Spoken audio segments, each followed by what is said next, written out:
On a freezing Sunday morning, November 29th, 1970, a father and his two daughters were hiking through Norway's Isdal Valley. Known to locals as Death Valley because of past suicides and mysterious accidents. It was a place where people didn't usually linger. But that day, something unimaginable was waiting. The girls smelled something strange first, something burnt. Then they saw it. Lying among the rocks was a body. It wasn't just a corpse, it was scorched, almost entirely burned. The woman's arms were frozen in a strange upward position, her hands clenched like she had tried to protect herself from the flames. Her front was charred, her back was untouched. Police arrived quickly, but what they found would only deepen the mystery. There were no signs of a campfire, no gasoline containers, no footsteps leading in or out. Around her were scattered items: a bottle of sleeping pills, a broken umbrella, 2 plastic water bottles, a fur hat partially burned, and a packed lunch with uneaten sandwiches.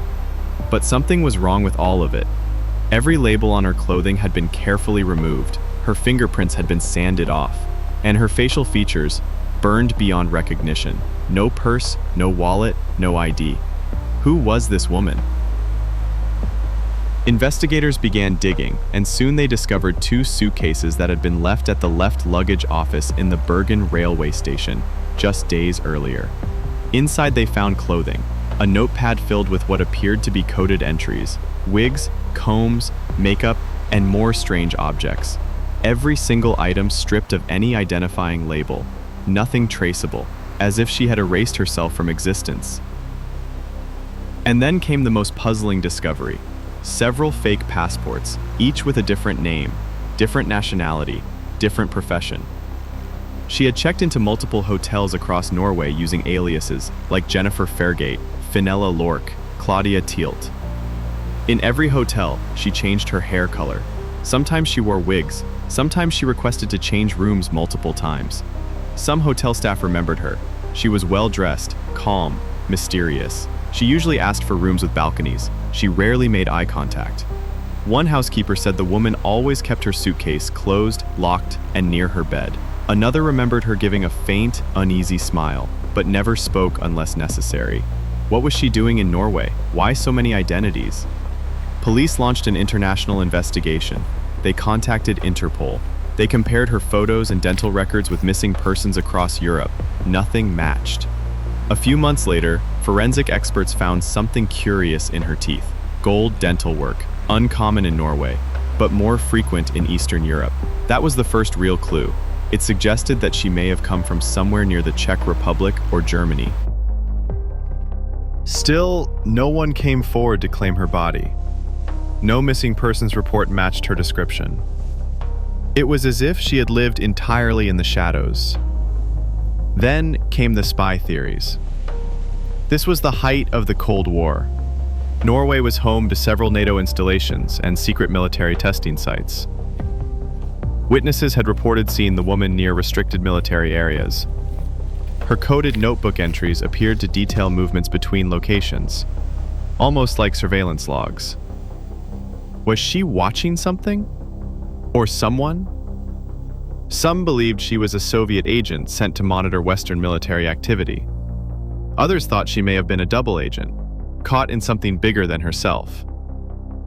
There were also rumors she was involved in an illegal arms deal or connected to secret intelligence operations between countries. Norwegian intelligence agencies have always denied involvement, but some retired officers hinted that the case had been quietly shut down from above. And what about her death? The official report stated it was most likely suicide. An overdose of sleeping pills, then set herself on fire. But that theory left more questions than answers. Would someone trying to take their own life really go to such lengths to destroy their identity? Why were her fingerprints removed? Why burn her face but leave her back untouched? There were no signs of struggle at the scene, but also no traces of gasoline or fire accelerants. Some believe she was murdered elsewhere, then brought to the valley to confuse investigators. Others think she was forced to take the pills and burned post-mortem. A silent execution, done cleanly by professionals. Years passed. Her ashes were buried in Bergen, in an unmarked grave. Police kept the location secret, hoping one day someone might come looking. No one ever did. Then, in 2016, a group of journalists reopened the case using modern technology. New forensic tests on her jawbone revealed something astonishing. The isotopes in her teeth showed she likely grew up near the German-French border.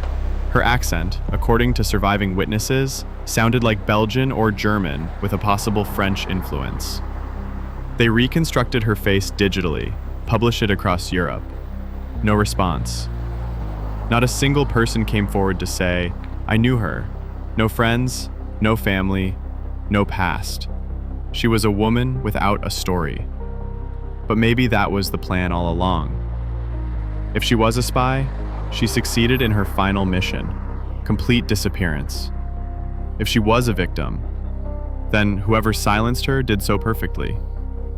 If she was simply running from something, her past, a threat, a broken life, she made sure no one could ever trace her. The most chilling part? After decades of investigation, experts agree on one thing. Someone else, somewhere, knows the truth. But they're not talking. The Isdal Woman's case remains open, unsolved. Her DNA profile sits quietly in European databases. Her grave remains anonymous. Her story, unfinished. And yet, we're still asking, who was she? Why was she in Norway? And what was she running from? Because the most terrifying mysteries are the ones with no ending.